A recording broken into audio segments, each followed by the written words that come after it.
మా పార్టీ పైన, మా నాయకుల పైన, మా నాయకుడి పైన మీరు ఎలాంటి ఆరోపణలు చేసినా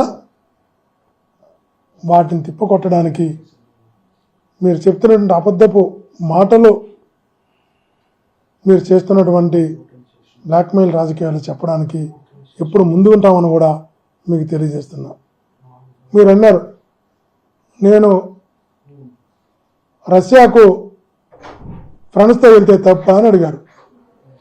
వాసన్న, మీరు రష్యాకి వెళ్ళారని నేను చెప్పలేదన్నా. నేను ప్రెస్ మీట్ మాడుతూ నేను అన్నమాట, నాకు స్వేచ్ఛ లేదు ఆ రోజు మంత్రిగా జగనన్న ప్రభుత్వంలో అన్నప్పుడు మీకు ఎంత స్వేచ్ఛ ఉన్నిందంటే మీరు స్పెషల్ ఫ్లైట్లో ఇతర పార్టీ వాళ్ళు ఎక్కించుకొని విదేశాలకు వెళ్ళినా కూడా అంగీకరించే అంత స్వేచ్ఛ జగనన్న మన నాయకుడు ఈరోజు మా నాయకుడు మీకు ఇచ్చారన్న వాస్తవాన్ని చెప్పా.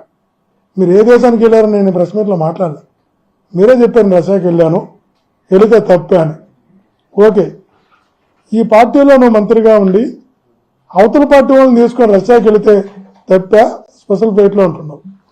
అదే ఇప్పుడు మీరు కానీ కూటమిలో భాగస్వామైన మీరు కానీ ఈనాడు మంత్రులుగా ఉన్నవారు కానీ అదే స్పెషల్ ఫ్లైట్లో వైఎస్ఆర్సీపీకి చెందిన ఒక ఎక్స్ఎమ్మెల్యేనో ఒక జిల్లా అధ్యక్షునో ఒక్కరిని తీసుకెళ్ళమని చూద్దాం. తెల్లారి 24 hours పదవి ఊరుతుందో లేదో ట్రై చేయమని చూద్దాం.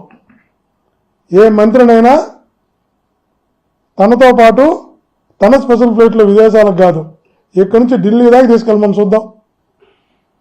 ఆ పదవి చంద్రబాబు గారు ఊడగొడతారు లేదో చూద్దాం.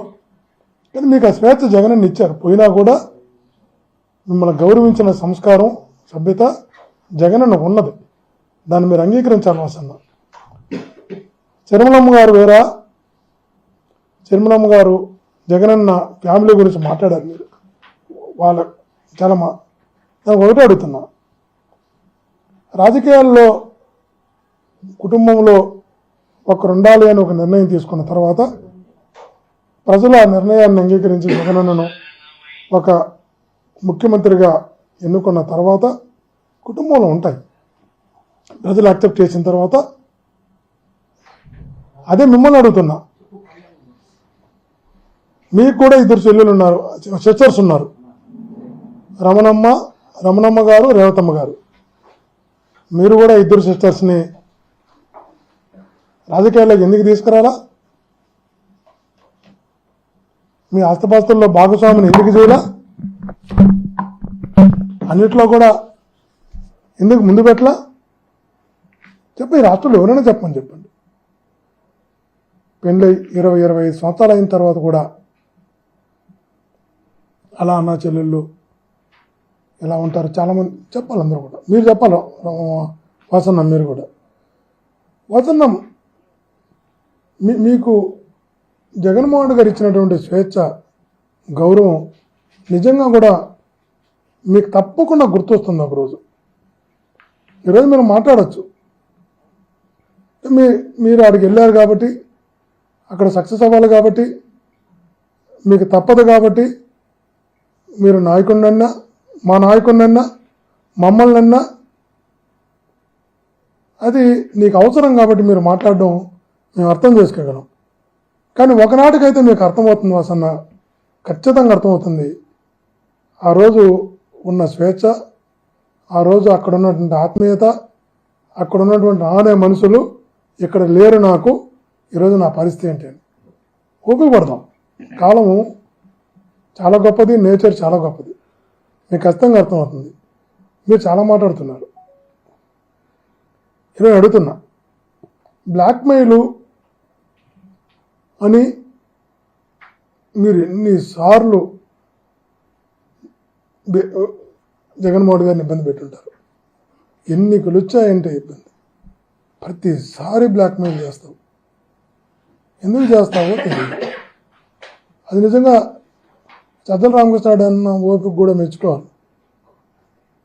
ఆయన చాలా మిమ్మల్ని సంతృప్తిపరచడానికి ఆయన ఒక రకంగా సంతృప్తిపరిచే ప్రయత్నంలో ఆయన పేషెంట్ అయ్యాడని చెప్పాలి. అంతగా చిన్న చిన్న వాటికి కూడా బ్లాక్మెయిల్ చేసినా కూడా జగనన్న భరిస్తూ గౌరవిస్తూ ప్రాధాన్యత ఇస్తూ పునే మీ దగ్గరకు వచ్చారు.